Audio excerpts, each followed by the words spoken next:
That's better. Yep, ladies and gentlemen, the Camaro is now available in right-hand drive, courtesy of HSV in Melbourne. Thank you very much.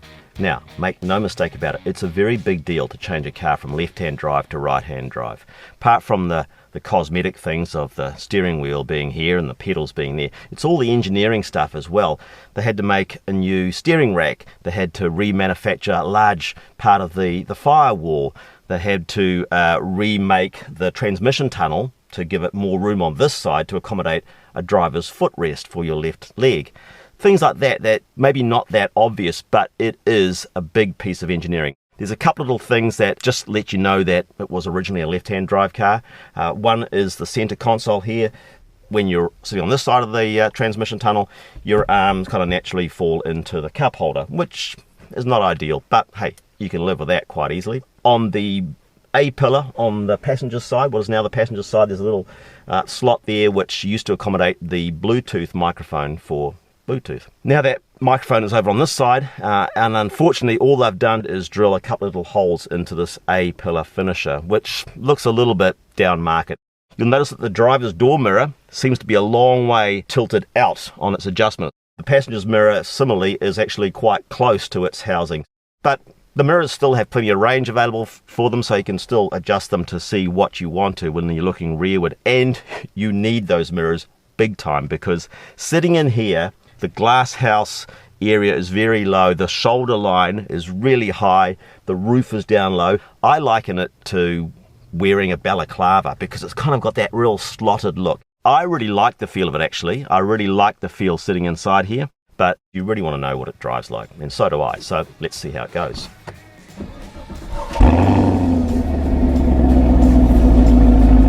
Should be fun.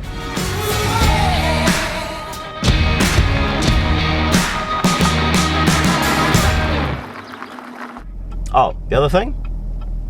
The blinker tick-tock still comes from the passenger side.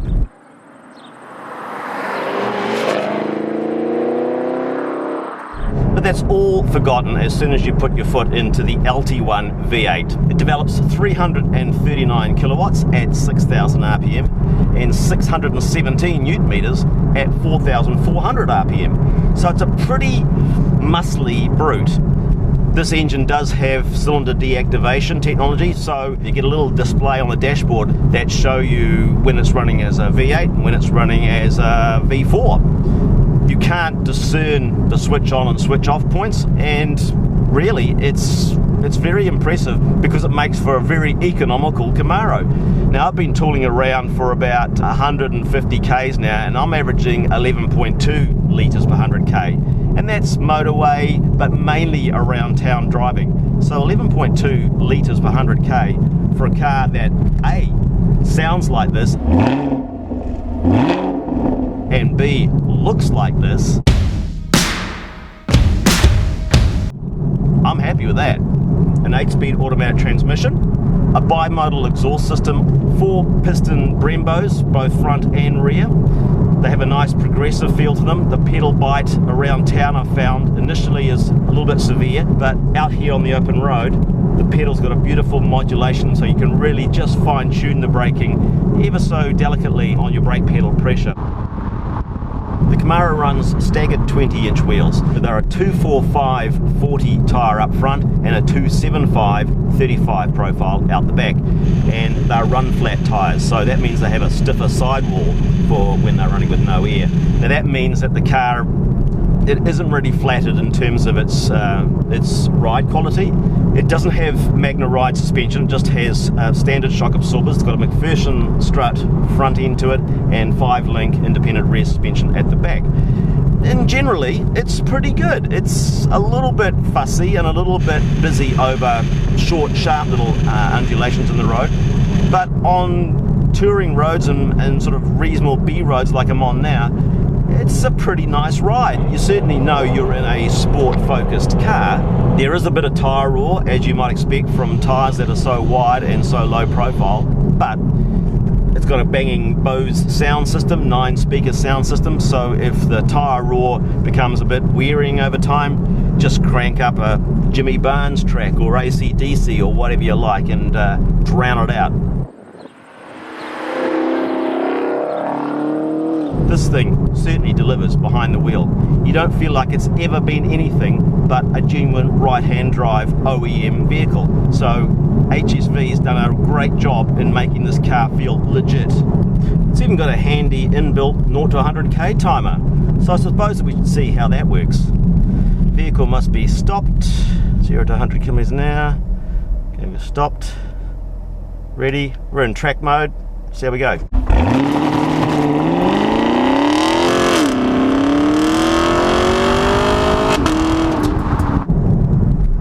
4.4 seconds, and that's with too much wheel spin. So you can see that this is a party animal. I love that on the gear change. It just sounds amazing. You get that little rasp. Yeah, that's cool. I like that a lot. It feels really happy to rev right out to the red line, which is at 6,500 RPM. So no complaints at all in terms of straight line acceleration. Now you might expect that the Camaro is really only good for straight lines, but it's not. It's actually very, very encouraging in corners. It's a large car, there's no denying that, and it's quite heavy, but it's got a nice broad track, those huge tyre contact points. It doesn't have much, if anything, in the way of body roll. It's very obedient to steering inputs. You can adjust the weight of the steering through the drive modes, but even in the most relaxed one, which is Tour, it's still a fairly meaty steering input you've got to give the car. When you drive that up through Sport and particularly in track, the steering becomes very, very labour intensive. So you really have to commit to giving it some good firm inputs. But I don't mind it. Again, it suits the character of the car. It really does. Oh, listen to the exhaust. It really does want you to muscle the car around, I guess. We're on a really tight, twisty road here, which is a favourite of mine. And, you know, the Camaro is acquitting itself very, very well.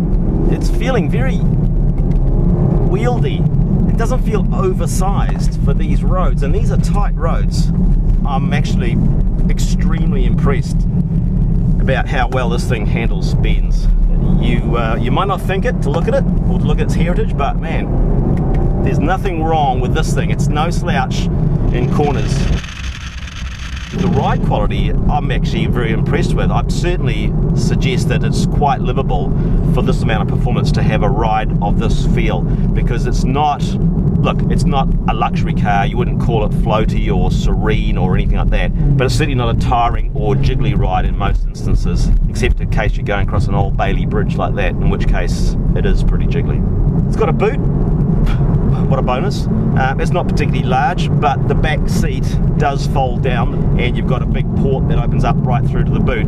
The Camaro 2SS is available in just the one specification. Price is $104,990. That's a lot, but you've got to appreciate all those 130 hours that go into converting each car to right-hand drive. The initial 2018 build run for these right-hand drive Camaros is limited to 550 units, and only 38 of those are coming to New Zealand.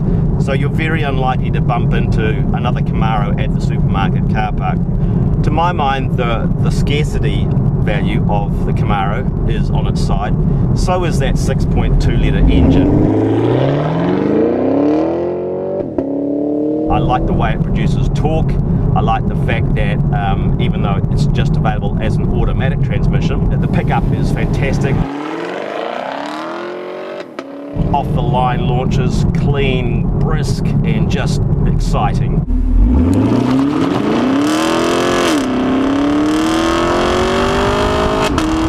And don't worry, you can get it in other colours. It doesn't have to be this bumblebee yellow colour. In fact, the only options you've got over that $104,990 price tag is an extra $1,000 for this yellow paint. One of the reds and one of the blues are also $1,000. It's expensive, but it's a very, very good option to consider, because I think it's a hell of a car.